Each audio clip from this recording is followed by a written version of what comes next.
白话，那么这节要带您讨论在美国内部现在正面临到的问题。那么以巴冲突还在持续进行当中，但是在美国内部反以的情绪似乎是越来越高涨了。那么现在呢，美国还是暴力的来镇压。根据《纽约时报》的报道指出，哥伦比亚大学对于示威者的镇压，在全国各地大学引发了一波激进主义的浪潮，已经有800多人被捕了。你可以看到，过去10天里面呢，参与抗议示威的大学已经来到了86所，可以说是遍地开花。透过这张图，你可以看到了。那么现在甚至有抗议者直接在哈佛大学升起了巴勒斯坦的国旗来代替美国国旗。不过我们还要带您看到一段画面，也就是在美国校园里面的暴力画面。在亚特兰大的艾默里大学，你可以看到呢，教授看到警察在殴打学生，他想要上前阻止，没想到这个教授公亲变事主，反而他是被抓住了手，然后反扭呢被压制下来。你可以听到这个教授是不断的发出尖叫，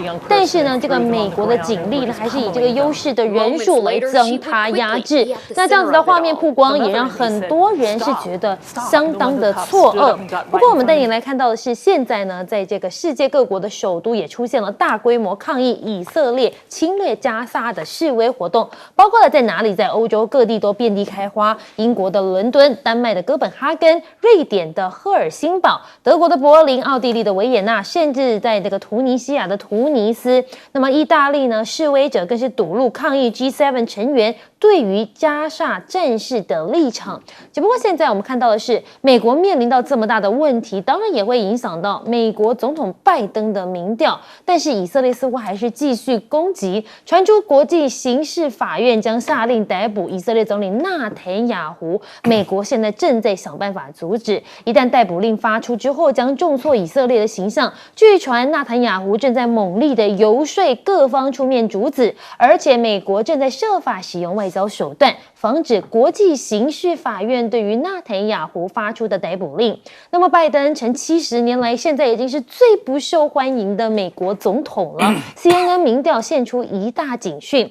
根据盖洛普最新的民调显示，拜登在任期内的第13季度的平均施政满意度只有38.7%，是美国近代史70年来10任总统当中垫底。你可以看到这个数据表现出来呢，你看拜登真的就是在最后的垫底的地方。那么现在呢，有人也把拜登评为最不受欢迎的美国总统。美国、埃及现在都拦不住，以色列在和谈之前还是要出手发动攻击，然后呢，在空袭拉法造成13人死亡，也让国际开始注目，到底以色列的下一步要怎么做。那现在美国一边扮演调解的人，是不是一边也在磨刀霍霍呢？预期以色列几天内呢会攻拉法，巴勒斯坦的主席现在喊话了：美国，你是唯一能够阻止的国家，拜托你出来说句话吧。他说，因为只有美国能够阻止以色列的攻击加萨走廊南部边境的拉法市。现在拜登跟纳坦雅胡通话，讨论说这个人质协议跟停火，传出现在美国国务卿布林肯也要再度访以色列跟约旦。美国总统拜登与以色列总统纳坦雅胡打了电话，讨论人质协议还有停火的相关事宜。国务院也宣布了，国务卿布林肯也要到以色列跟约旦去访问了。只不过沙烏地阿拉伯的国家峰会说将聚焦在加萨这个点上。外交人士呢，他们说了，阿拉伯跟欧洲高级外交官本周末将在沙国首都举行这个经济峰会，主要来讨论以色列跟哈马斯在加萨的战争。不过我们带你看到，布林肯即将访问中东，他也提到了要讨论加萨跟区域的安全。不过你看这个美国其实还是有动作，是不是为了要震慑伊朗？美军第2航母艾森豪号现在也抵达了地中海东部，也引起了大家就说了，这个美国一边在调停，是不是一手又在磨刀了呢？我们先来请教一下亮哥，现在在美国，当然了，示威是遍地开花，而且这个手段好像是越来越激进了。我这个布林肯这是第7次去中东啊，那过去历史已经证明完全无效，而且他一方面在斡旋，一方面又给以色列武器，唱双簧黑白脸，太明显了，所以布林肯赶快回家吧，是没有任何作用的啦。事实上，与此同时啊，我们看到布林肯去访问北京的时候，事实上北京还发生另外一件事啊。就是约旦河西岸的巴勒斯坦政府法塔赫跟哈马斯在北京见面了。他们等于在那边搞大和解这有点类似伊朗跟沙特阿拉伯在北京搞大和解，北京这个才是正办因为你加沙怎么可能让以色列永远军事占领？你最终一定要巴勒斯坦政府过去治理吧？那治理你跟哈马斯没有一个妥协，你怎么治理啊？所以人家已经都在做最终局的部署了。然后你布林肯在干嘛？布林肯在谈说，哎呀，人质可以早一点放啊！我跟你讲这个议题以色列拒绝了嘛。以色列就是不要这个议题嘛。事实上，哈马斯就是这样提啊。哈马斯说，我全部人质都放，那你以色列撤军好不好？以色列拒绝啊。你布林肯不知道吗？连我都知道啊，你怎么不知道呢？所以我就不知道他来干嘛你事实上最该做的就是去阻止以色列打拉法可是显然美国已经默许了嘛，就以色列快打了嘛，大家都预期这个礼拜就会发生，所以这个事情就是跟美国各地的学运是联动的嘛。我跟你讲拉法那个地方，以色列即使是打得再局部、再小规模，都是人间地狱啦。因为那边的人口密度实在太高了啦，那他们也没地方去了，所以一定是死伤一堆啦。到时候你去看美国的学生会怎么反应，我认为一定会激进化了。这个激进化就不是只有在草坪搭帐篷啦这样演讲了啦，可能走上街头示威，那个也都发生了啦。我认为搞不好就会开始毁损公物了，占领行政大楼了。这个在反越战的时候都发生过啊。我学生运动会怎么上纲，我太清楚了啦。就是讲诉求都没用，你没看太阳花就去占领行政院了，占领立法院了。那台湾都会这样搞，你以为美国学生不会这样搞所以我跟你讲啦，只要以色列打进去拉法，我跟你讲一定失控了。因为学生就会开始占领大楼，然后会跟警察开始发生直接的肢体冲突。那我跟你讲不小心你就搞死学生那个反越战的学生示威就这样肯特大学国民警卫队开枪嘛，现场打死4个学生就造成各地的暴动就是外面的团体也都进来了。所以我自己说这个东西，这个真的不是开玩笑的啦。就美国到现在为止，我们还看到民主共和两党还这么捍卫以色列，就想要在第一时间看能不能把学生给镇压掉，不可能的啦。学生哪有那么容易镇压他现在很多地方都停课对，改成远距教学南加大毕业典礼还取消嘞，你就知道他多害怕学生聚众。可是我跟你讲，这种事情只要拉法这个战争一开打你学生聚众你就阻止不了了，而且学生还会跟外面的群众合流到时候会发展到哪里真的不知道。我跟你讲，外面的群众那比学生要凶悍得多你就不知道会发生什么事而且美国不要忘了，美国有340万的穆斯林你以为他们都吃素的塑胶欧洲更怕。事实上学生运动也在巴黎炸开了欧洲有2000万穆斯林所以我跟你讲，这个事情联动爆开会发生什么事大家都担心的要死，就只有美国美国这个政府还在挺以色列还给200多亿还继续提供武器到时候拜登你就下台算了你这种人是可耻嘛。我们来问一下介大使，你怎么看？讲到拜登现在被评为最不受欢迎的总统，他自作自受他任内搞了2场战争出来全世界大乱拜登要负非常大的责任然后他上来以后，他这个清算这个川普反扑，对，他用他的司法部对川普提了2个告诉对，川普就说我在总统任内我有豁免权，他说没有，你没有豁免权，开启美国一个政治斗争的一个新高度，对，然后呢，他对中国大陆，对不对？这个不管全世界的整个经济发展，他就怎么样，他就是硬干对不对？中国大陆生产电动车，不过中国整个的对外的外销车只占所有生产的15%，就说它产能过剩。那韩国75%的车生产都是外销的怎么不算产能过剩呢？对不对？所以我觉得就是说，拜登事实上的话，真的外交搞得世界一大乱，内政搞得美国一塌糊涂。然后呢，通膨他搞好了吗？美国现在吃一个汉堡多少钱啊？我以前在的时候4块钱，现在很贵，而且还要加税。对啊，你听了都吓死啊，对不对？他上来这么快4年，他经济有任何改善吗？没有。可是呢，他把税率好不断加息，加到这样。现在日本经济也快垂垂欲坠，1比160了哈，对日币1美元可以换160块日元，韩元也跌了差不多7%了。然后呢，有些国家埃及已经破产了啊，斯里兰卡已经破产，他把别的国家整成什么样子啊？对不对？还在那边什么这个割人家的韭菜。所以拜登事实上的话，真的是美国一个总统啊，造成国内一片乱，国际一片乱，他是第1名。所以呢，他今天声望搞成这个样子的话，他能做什么呢？而且这个人蛮虚伪的，学生被打被抓，对不对？被取缔，他还说，我认为学生应该有表达他们言论的自由。那你为什么不出面制止呢？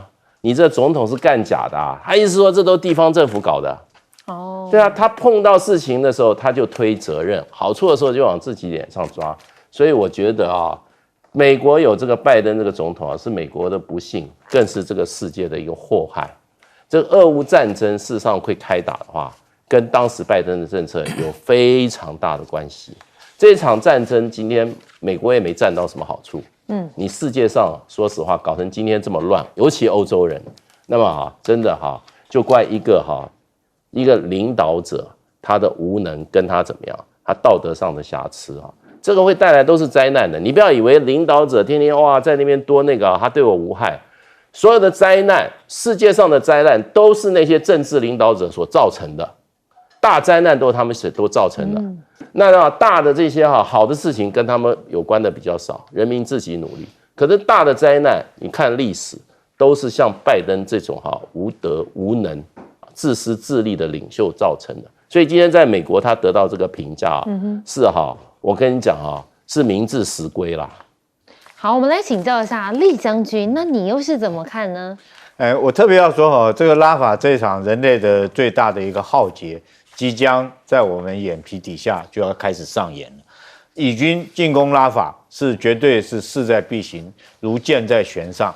我为什么这样讲呢？我们来分析。第一个，从军事战略角度来讲的话，以色列发动这场战争，它有2个战略目的。第一个是他要消灭哈马斯，这是他第一个目的。第二个目的是他自己讲的，纳坦雅胡讲的，他要解救人质。可是这2个目的是彼此互相冲突的，就是说你要解救人质为先，还是消灭哈马斯为先？这2个，如果说你要解救人质的话，就双方要坐下来谈判，那你可能给哈马斯有喘息或者是继续生存的机会。你要消灭哈马斯来讲的话，你人质就一直会掌握在人家手上。那从我们现在来看起来，经过200多天，事实上虽然双方有短暂的换获一些这个少数的一些人质，但是到现在为止，主要人质的交换都还没有取消。现在这个哈马斯跟以色列双方的谈判，双方谈的条件是，以色列说我这个停战6周的时间，那你释放33个人质，但是哈马斯是说你要永久停战，部队撤出去。那纳坦雅胡的话，他绝对不可能答应。我仗已经打到这个时候了，结果你叫我现在停战，让你哈马斯继续可以再生存下去，那是绝对不可能的。我觉得在这两者之间，纳坦雅胡很明显的，他选择继续要消灭哈马斯。他可以说，我觉得他根本就是不顾人质的安全，就算他自己国内抗议声浪再大，全世界抗议声浪再大，可能都掩盖不住他是要去进攻拉法。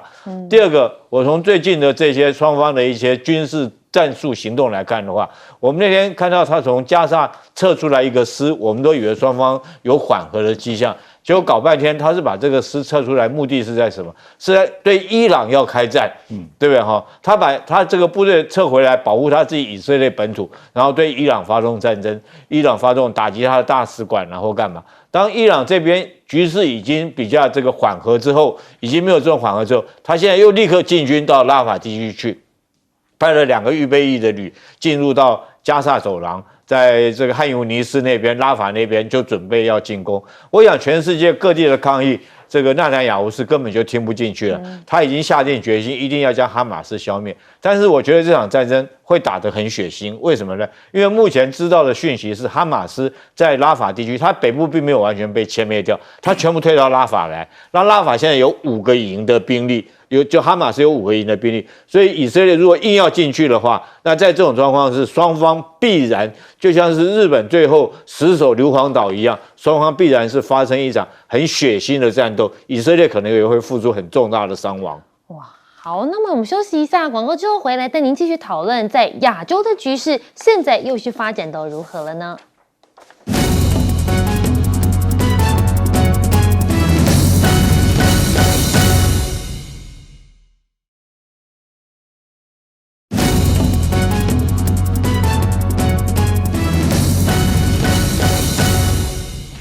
欢迎回到新闻大白话。那么这集我们带您回头来看看这亚洲的局势现在面临到什么样的情形了呢？尤其呢，在中国大陆可以看到呢，这个特斯拉的创办人马斯克去求助中国了吗？他低调的到大陆去访问，特斯拉的 CEO 马斯克突然到北京去，而且还跟国务院的总理李强来会面。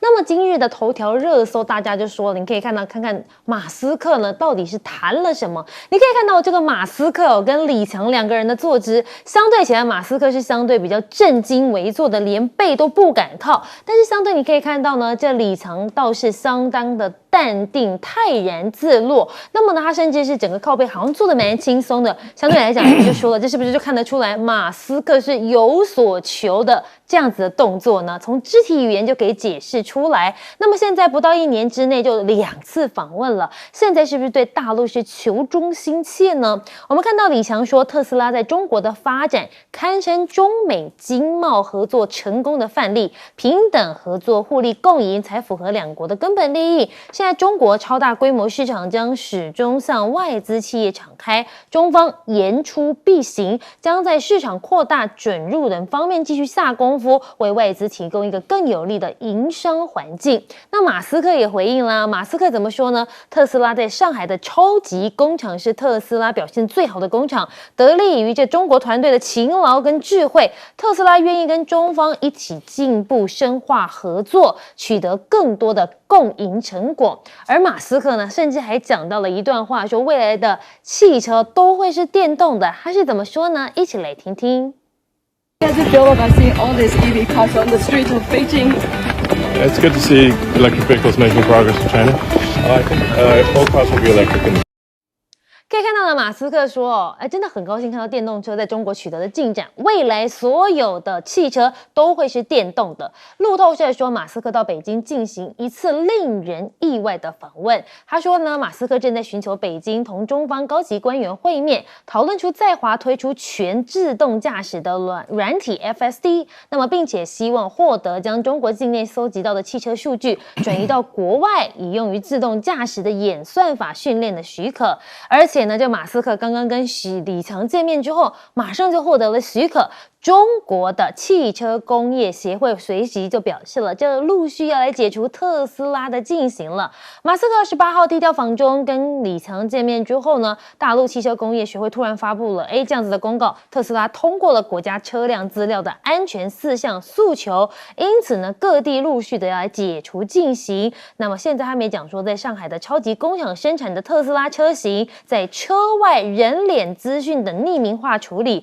预设不搜集座舱资料，座舱资料呢将在车内处理个人资讯将显著告知等4项要求都符合了当局的规定。那么据了解，由于特斯拉的哨兵模式，大陆会担心会不会有泄密的风险，所以很多的政府机构、地方机关等场所都有限制特斯拉的进入。只不过现在全球的电动车是不是进入到一个割喉战的战国时期了呢？中国2025年电动车过剩的产能将近2000万的车辆，现在呢，全球车商可以说是相当惶恐。日经亚洲就讲到了，大陆电动车的产能远大于国内的需求，而且还在以惊人的速度来扩张，预估明年就会有将近2000万辆过剩的产能，加剧了全球对大陆电动车出口将大打低价割喉战的担忧。只不过呢，外国车企忙着在北京车展寻求着中国的合作伙伴，包含了在2024年的北京车展上面，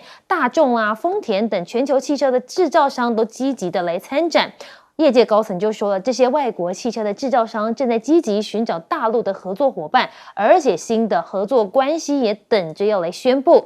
北京车展呢，你可以看到北京现代现在牵手宁德时代不再油改电，现在明年将推出符合中国市场的电动车。你可以看到呢，双方将围绕在北京现代搭载的 EV 项目展开合作，共同研发出针对中国市场有的这个纯电动汽车的车型。而且他们现在已经厉害到什么程度？我们先带你来看看，充电短短10分钟就可以跑600公里，这么快！宁德时代发表神行 Plus 电池技术，现在续航力破千，全球最快的充电速度。量产纯电车型将自行建立神行快充网路，那么目标要成为中国最大的超快充服务。我们先来问一下亮哥，你怎么看这个特斯拉的创办人跑去中国大陆，果然是获得了一些利多呢？先驳斥一下日经亚洲这个造谣媒体什么产能2000万辆过剩，胡说八道。2023年中国的新能源车总销售量668万辆，出口120万。你这2000万是怎么掰的媒体有点专业好不好？造谣嘛，所以我说就是有这种媒体才会让这个西方的媒体越来越让人家看不起了。实际上这个媒体我本来有订了，后来我退订，就太离谱了啦日本还有其他的媒体Japan Time 都不会像他这样离谱到了极点我觉得马斯克这次去真的就是在考验中国大陆，就是要不要给他特许了因为自动驾驶他就是希望把中国的数据能够外传嘛。坦白讲，美国都不是这样规定，他都规定你伺服器要给我落地美国。抖音不就是这样吗？对不对？那这个事实上，他这个要求就是不符合现有的中国汽车的规定他自己知道，可是他也想参加中国这个电动车自动驾驶，他希望能够入局啦。因为现在所有的车都已经在登记了，对，所以我认为就是有人跟他讲说报名快结束了，赶快去一趟，你要做决定，所以他就决定去访北京。然后希望李强能够给他这个特权坦白讲，如果这个特权给他这个中国大陆一定会有人有不同意见的你怎么知道特斯拉不会变成 CIA 的工具你怎么知道不会 ？How do you know？ 事实上，特斯拉现在到中国大陆政府机关附近还是被限制的。因为它有一些功能真的就是会收集。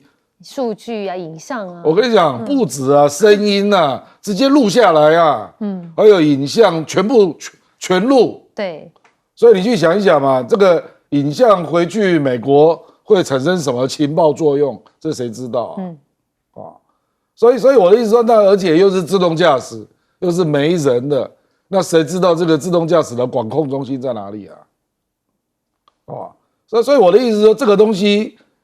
所以我是说，李强跟他见面，然后后来这个中国的相关的工业协会就说，哎呀，对你那个什么预设不收集座舱资料啦、车外人脸资讯、匿名化处理等等4项要求通过了你真的确定他匿名化处理就没有留下那个人的脸吗？我跟你讲，因为中国大陆最近很多人都是因为这个新能源车到处乱跑所以就莫名其妙留下了很多声音影像被人家传到微博事实上已经发生了已经发生了，还有车子就停在停车场结果还在录结果车主已经不在车上了，结果那个电动车还是把他没有车主的情况下所录到的声音跟影像都留作记录那个车主隔天回来就可以看到那个整个记录哇！所以我的意思说，这个东西真的需要非常严格的法律的执行了解。那我们问一下谢大使，你又是怎么看呢？其实这次北京国际汽车展哈，这个国外的媒体都大幅报道，对，认为这个是现在世界规模最大的，而且最能够引领潮流的一个国际汽车展。当然规模大不说了，为什么引领潮流啊？它这次首发车，也就是发表在这个展览会发表的新车有117台。这个各国的这种这个汽车展很多啊，像德国有啊，这个日内瓦有啊，这个东京也有啊，对，都没有这种盛况。一个汽车展117辆新车要发布，然后呢，电动车呢占里面新能源车有250几部，所以电动车占的比例非常的高，所以它是引领潮流的。你知道这次比亚迪在里面，它的这个厂它自己比亚迪在就有6款新车在里面，一个车展它有6款新车，然后呢，它挂一个他说新能源车世界冠军，当之无愧啊，因为新能源车它事实上它去年的最后一季已经超过了 Tesla 嘛，所以记录上它是可以这样讲。那么就是说研发新车种来讲的话，中国大陆的车多的真的有一点点目不暇接啊。除了比亚迪，哇，还有一大堆其他牌子啊，蔚来、理想、小鹏，还有什么？还有这个吉利都有它的电动车啊。对，所以这个各种的电动车、新能源车简直就眼花缭乱。那还有它的所谓的新的车，各种新车，像红旗在这边推了2款新车，这些车价都是差不多要将近1000万台币的。那也就是说，中国大陆本身的车从最平价到最高价全部都做了。所以呢，相对之下，特斯拉事实上真的是在睡觉。从我看有特斯拉以后，看它车子上来以后，到现在还是那3款。对，你有看过特斯拉新车吗？快10年了，只有改款。对啊，人家1年就10台新车，他10年就那三台车在那边搞来搞去了。他现在怎么样？要中国大陆要规则上放宽他还是没有想到他为什么今天他的股价去年跌了40%，然后销售量跌这么多，必须要裁员10%，并不是这些法规对他不利，而是他自己不够努力。那我们来问一下厉将军，你又是怎么看呢？对，没错，特斯拉，这个不是这个马斯克这次到中国来是来取经的，来拜托中国的。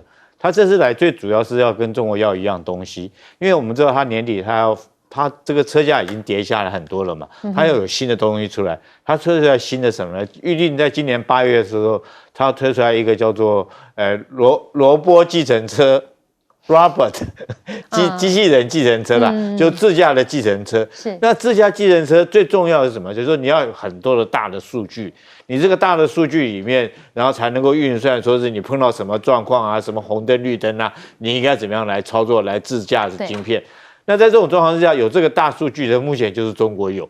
那特斯拉自己有没有有？但是中国不让他拿到美国去，因为这个东西来讲，他特斯拉在中国很多年了嘛，他也收集了很多类似这种大数据，都已经收集好了。但他希望这次来讲，他见李强就是来谈这件事情，可不可以让他把这个数据拿到美国去运用？然后将来他8月份的时候，他的这个自驾计程车出来以后，他可以用在这种系统上面。那李强这次跟他见面，我觉得也很特殊，有一点，李强昨天下午他去看北京的车展。他特别去看，所以这个代表的意味很浓厚啦。就是说，他去看完车展以后再见这个马斯克，就代表是说，而且他跟他讲的话内容就代表说，我们其实中美2国来讲的话，我们在经济上面可以像我们这样子企业来合作，不见得说彼此要当做竞争对手，应该要当做合作伙伴的对象。那我这边有的东西我可以提供给你，那你这边也不要打压我的发展。所以我觉得这次来讲。这个马斯克到中国来的话，他其实马斯克是一个标准的商人了。他大概所有商人里面，对中国是讲话是最友善的一个。他经常赞美中国，对不对？他也看到中国的强大，也看到他需要中国，不管是在电池啦、或软体啦、或硬体方面，他都需要。他也知道，如果他再不急起直追的话，他可能很快就被赶过。尤其现在来讲。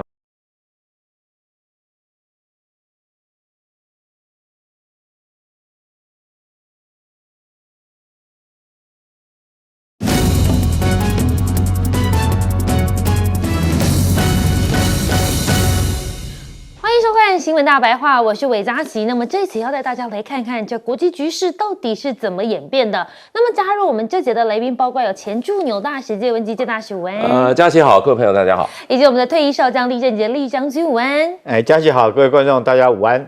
好，那稍待一会儿还有我们的耶鲁政治学博士郭正亮哥会加入我们。但是我们先带大家来看看这国际局势到底是怎么演变的呢？尤其是最近的政治议题都锁定在这个周末，国民党团总召傅崐萁率领着国民党立委到大陆去，那么大陆也释出利多，似乎两岸是不是要开始卸下心防了呢？因为国台办称两岸要恢复30个航点跟5个航线海上客运，陆委会却说2点要综合评估。国台办说希望台湾尽快恢复海上客运直航，以及天津等30个中国航点与台湾的空中客运直航。陆委会怎么说呢？他说中国你应该要务实一点，致力于经济、生活跟这个政治前置等改善，只不过现在呢，虽然释出了利多，但是共机还是频频扰台，共机还越飞越近，距离淡水恐怕不到30里。根据国防部28号公布的共机动态显示出，27号有12架次的共机逾越海峡中线，距离基隆最近有37里，这是国防部公布共机距台位之后最接近台湾领空的一次，逼近我力守的24里海线。但国防部长邱国正是怎么看呢？邱国正说了，其实呢，这共机不光是针对我们，也有可能他是展现他的实力，剑指美国跟日本。只不过现在联合报的新闻眼就说了，对绿现在大陆是不是采取软硬兼施，所以共机可以说是越飞越近。北军当局呢是先签了愿意恢复农产品贸易跟观光旅游，同时军机仍旧超越中线，甚至距离台湾越来越近。解放军联合战备警巡范围能否可以远离台湾，技术上其实是毫无问题的。然而除非赖政府呢对于两岸的定位出现了大幅度的变化，否则所谓的技术调整恐怕是永远都不会发生的。只不过我们带你看到的是，现在中国大陆剑指的到底是谁？会不会是他呢？美国印太司令将卸任，他说呢，中国根本是温水煮青蛙，他采用这样子的战略呢，让军事活动越来越危险，而且让区域的局势可以说是越来越紧张。中国大陆武力犯台的时机点是什么时候呢？现在美国学者铺战备的迹象呢，可能是无预警的哦。商业内幕引述多名美国智库的学者说法，他们说中国准备在几年之内对于台湾采取这个军事行动，但是也有看法认为相关的行动也有可能是毫无征兆表现的。现在大陆第3艘航舰福建舰即将要海试了，甲板已经出现了舰载机的模型。根据大陆官媒释出的最新影片呢，指出中国大陆第3艘航空母舰福建舰甲板上遮挡的3条电磁弹射器的轨道的罩子已经被撤掉了。那么舰载机的模型也被放到甲板上，相关的细节引发网友就说了，现在福建舰是不是要开始海试了的讨论呢？大陆军事专家就讲到了，快了，为期不远，现在也让外界好紧张。只不过我们带你看到在亚洲的局势，中非是不是已经撕破脸了？尤其是菲律宾呢，否认就仁爱礁军舰补给新模式跟中国达成协议。菲律宾呢，否认曾经就南中国海仁爱礁军舰的补给安排跟中国达成协议，他还说这是中国的宣传手法。菲律宾的防长特奥多罗就讲到了，从2022年菲律宾总统小马可仕上任以来，但呢，菲律宾的国防部既不知晓，也不曾跟中国达成任何的内部协议。菲律宾驻美大使也讲到了，在总统任期结束前，菲军或将做好应对西菲律宾海威胁的充分准备。菲律宾拟议中的国防现代化资金价值数十亿美元，正寻求优先发展的海上力量，特别是海军跟海岸警卫队这2个部分。菲律宾驻美大使甚至讲到了，预计呢，菲律宾武装部队将在美国的帮助之下，在菲律宾总统小马可仕政府任期结束完成装备，可以应对西菲律宾的任何威胁。只不过现在菲律宾的媒体，也就是菲律宾《世界日报》直接就讲了，要小心美国的言行不一。他是怎么说的呢？他说菲律宾不应该对美国产生不切实际的期望跟幻想，以为自己是美国的朋友。美国一时的支持好像显得声势壮大，但事实上，美国现在被俄乌还有中东的2个烂摊子给绊住脚了，肯定不想再给自己找麻烦。所以现在呢，菲律宾可能被当成美国的马前卒。亮哥，我们要问一下这个大陆现在释出善意，但是同时好像这个共机也越飞越近了我觉得这个就好像中美也在谈经贸啊，谈科技啊，可是双方的军事还是在对垒啊。这个东西就是这样，就是你不要把它都看成是同一件事了，那大概什么都不用推了啦。比如说我们担心中国大陆还要武力犯台嘛，那中国大陆也担心台湾要扮演美国的棋子啊。那请问你愿意说我不当美国的棋子？你愿意这样讲吗？你事实上也在跟美国做军售军购啊，所以你若要扯这种问题，那就无解嘛。那两岸要不要发展经贸呢？我觉得这个跟中美是一样的啦，中日、中韩也一样啊。比如说中韩国也在跟美国做军演啊，那也在黄海啊，也离中国很近啊。那美日当然在军演啊，美菲也在军演啊。可是这个有妨碍到菲律宾、日本、韩国去跟大陆谈经贸吗？所以我说台湾，你如果都要揪在一起谈那什么都动不了了。事实上，中国大陆会愿意，比如说傅昆萁去对，然后他释出部分的利多那我们这边当然也会有人我知道了，比如说有人就会说只有福建省那我不要，这样好像是省对省矮化台湾。这种论述就出来了，因为我太了解民进党了，那大概会掰出什么理由，我大概都知道了。福建不行，一定要全国。傅昆萁讲的很实在啊，他说你一天只有2000个名额，全中国都来台湾旅游，那要排队排2个月，是不是？这个就是实际的问题嘛。那你真的认为中国大陆就只有福建可以到台湾旅游吗？他会搞到这个程度吗？这个坦白讲是你自己的判断嘛，搞不好他也是无可奈何啊，觉得现阶段恐怕也只能从福建先开始吧，而且只到马祖未来现在是只有到马祖嘛，那这个我坦白说了，以前是让你去看蔡英文的历史你就清楚了嘛，2016蔡英文就上任了，那因为2016上半年还是马英九执政啊，所以那一年大陆游客还蛮多的，可是到了2016、05、20演讲没过关嘛，那大陆不是让你补考吗？所以到2027还有部分的旅客到2018就真的没了，就是你就是没过关，补考也没有来补考，2018就没了。所以我讲白了就是，你如果都要用政治来上纲上线，那很可能，傅昆萁他把这个两岸旅游的议题带回来，那接下来。赖清德政府又坚持说一定要海基会、交通部对谈，不然不行，不能开放。那你如果要这样，那搞不好又没了。比如说他就说那海基海协来谈吧，或者副委托叫那个观光局跟这个旅游部来谈吧。民进党立场是不是这样？我不知道啦可是我几乎可以确信，民进党如果是坚持这样的立场，那就是没了啦。就是没了啦，那你要不要考虑到两岸旅游很重要？所以你现在就不要谈这种问题，你就直接说我愿意开放台湾旅客去大陆那我希望你开放更多一点。那我一天不一定是2000个限制名额我可以开放到5000我的意思是说，你就直接谈旅游措施吧，不要再谈政治吧，不要再谈军机吧。赖清德有可能吗？我不知道，我只跟你讲，你既有的做法不会过嘛。那不会过就是又是现在这个状况嘛。那赖清德0520旅游界就可能会上街来抗议嘛。这个就是现实，就是你要不要解决问题嘛。那当然你会去抱怨嘛，为什么是从马祖开始嘛？那大陆也讲得很白你金门撞船还没处理好所以金门暂时不开坦白讲，就我觉得对方都是讲大白话了啦。可是你如果要说一定要到海基海协才能谈，或者副委托到交通部对对方的旅游部，那我跟你讲，你赖清德520演讲还不一定会过关呢。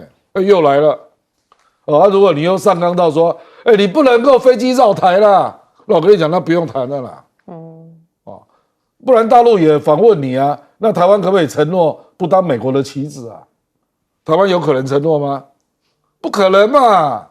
所以你以为他军机绕台一定是针对你吗？搞不好还得针对美国嘞。所以我是说，你要炒这个炒没完呐！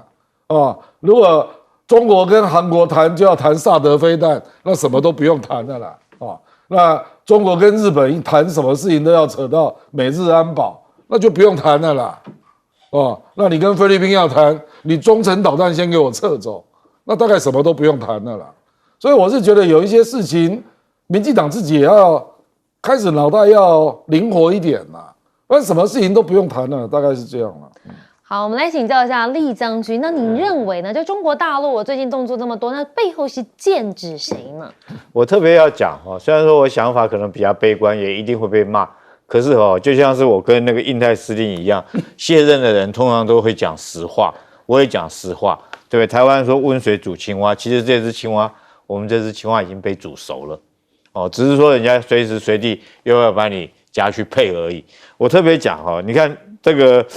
在2022年的时候，这个老共通过一个法案，叫做《军队非战争这个军事行动纲要》，也就是说，我的军队我不一定要在战争的时候我才可以动作。战争是什么呢？战争是国对国叫战争，要宣战的才叫战争。那如果说是一个军队去打海盗啊，去打越界的这种恐怖分子啊，那就不叫做战争了，对不对？但是它是军事行动。那大家特别要注意到，他通过这个纲要里面，他把台湾列为国内的一种，就是他在国内的内政的问题。所以他如果对台湾来讲，他不需要用宣战的手段，他就可以猝然之间对台发起攻击。那以前我们讲说台湾海峡是天堑了认为说你一定要做战备集运啊，或者部队要上船装载，跟诺曼底那种样子要登陆作战。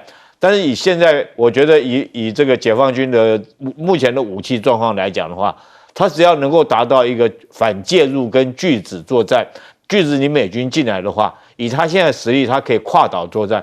跨岛作战就像是我们跨过水沟一样，这个军队一脚就跨过去了。那为什么我讲这种话？从基点我们看得出来，第一个，为什么说温水煮青蛙？我们这只青蛙已经煮熟了。这32海里我一直强调一件事情，这32里就是在它的射程之内，就是它只要发射飞弹，它不要飞到你总统府上空嘛，它在那个位置，它发射飞弹就可以把你总统府打掉了嘛。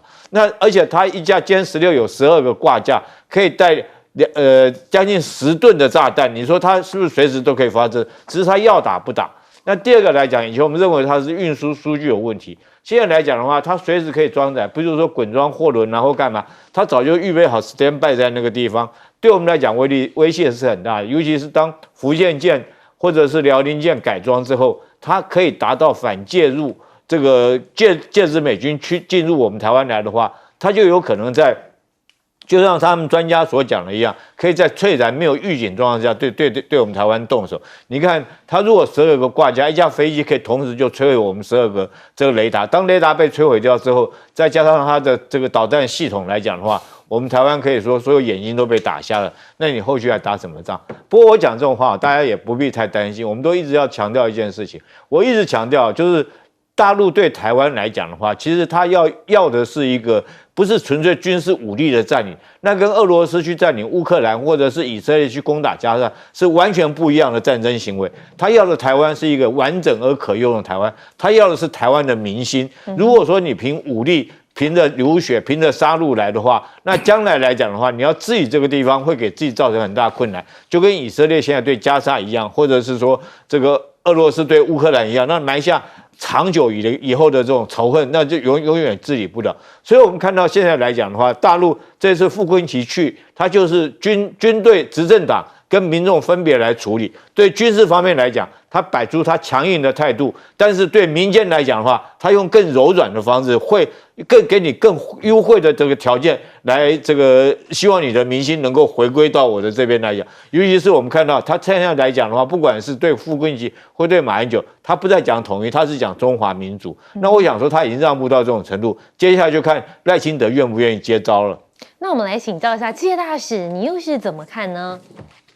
我觉得就是说，美国虽然说中国大陆是造成越来越大的威胁跟挑战那从实际作为上的话，其实动作最大的是美国，因为比如说这个肩并肩哈，就是说前2个礼拜才举行啊，都是有史以来规模最大的。而且美国在这个所谓的这个印太地区进行的各种军演它的频率跟它的这个规模都超越以往很多倍，对，而且都是尽量拉多，甚至域外国家也拉进来。比如说这个像这个肩并肩把这个法国也拉进来了，那澳洲也拉进来，拉了很多国家进来那这些就是说过去我们这个区域情势并没有那么紧张，对不对？可是你美国一直认定很紧张，可是我们并不感觉紧张，对。那可是动作最多的应该是美国所以实际动作最多的，我觉得这些动作才是会造成区域情势紧张的最主要的原因。因为说法是空的，做法才是比较怎么讲，具有威胁性的。那当然，美国常常觉得人家都威胁他，可是问题他的这个不管是军舰他的这个飞机大炮飞弹都放在人家家门口，然后他说他被威胁，他自己躲在1万多公里以外的地方所以这个观念是我觉得是美国人的观念上的问题。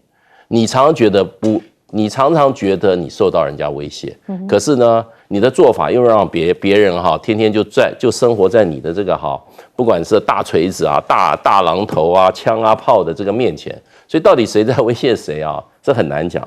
那菲律宾事实上，马可斯也知道这个现在他事实上他不是这个真正可以达到他的目的，比如说在水域的问题上能够跟中国大陆抗衡。把这些黄岩岛什么都变成他的，请问就变成他的有什么意义呢？他也没有开发的能力，对不对？他也没有这个开发的价值，对。而且传统上，那中国的这个渔民中国历朝历代在这边进行各项的渔业活动、主权行为的时候，说穿了，菲律宾还不存在。菲律宾这个国家是2次世界大战以后才建立的，之前都是人家殖民地对不对？不是西班牙殖民地，就是美国殖民地。他从西班牙跟美国的战争中被西班牙让渡给美国，继续做别人的殖民地。请问一下，菲律宾对南海有什么主权？在他是2次大战以后才独立的国家。请问一下，这些岛礁，中国的渔民在这边已经在这边这些要运作上百年了。你菲律宾这国家都还不存在了，你有什么主权？这就是纯粹的在那边我觉得就是借机生事。你不能说这个岛在我家附近就是我的，有这种说法吗？对不对？那请问一下，那这个直布罗陀，对不对？在西班牙门口，那为什么不是西班牙，是英国的？对不对？这些那这个福克兰群岛，它在这个阿根廷旁边，对，那它是英国的你能说它是属于你靠近你就是你的吗？所以我觉得这种菲律宾这种才是真正问题出在哪里？问题出在美国，因为美国的心态上认为它的安全受威胁，所以呢，只要美国心态受威胁的话安全心态上受威胁他就会把别的国家当作敌人不断的施压，甚至修理。好，我们休息一下，广告回来之后带你来讨论一下，这美国自己的内政现在又面临到哪些问题呢？休息一下，广告之后我们马上回来。